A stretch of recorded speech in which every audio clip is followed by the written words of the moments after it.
In today's episode, we'll be showing you how you can create your very own to-do list right inside of Notion. First thing you do is I'm going to create a new page. In the new page, you can select one of the suggested templates like Task Tracker. When you do so, it's going to ask you a couple questions and you can select some additional properties. Click Continue, and then answer another question. Maybe I want a checklist, maybe I don't. Hit Done, and it automatically creates yourself a task right here in Notion. However, if you want to create it from scratch, you can just add a new page. It automatically centers everything here, but I like mine wide view, so we'll click wide.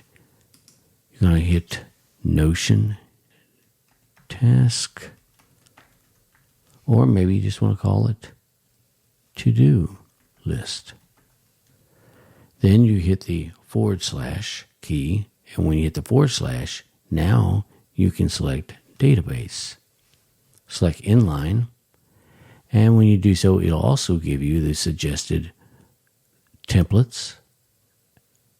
You can select Task Tracker from there if you want, or in this case, we're just going to do a task database on our own. Name your database, select a new property. I usually leave the name alone because that's going to be the name of the task. And here you can use one of their suggested properties like status, due date, and priority level. And if you want, you can create more properties. But that is how you can create a to-do list right here in Notion. If you like this video and want to see more of them in the near future, make sure you like, subscribe, and share this video. Thank you, and I'll see you in the next one. Take care.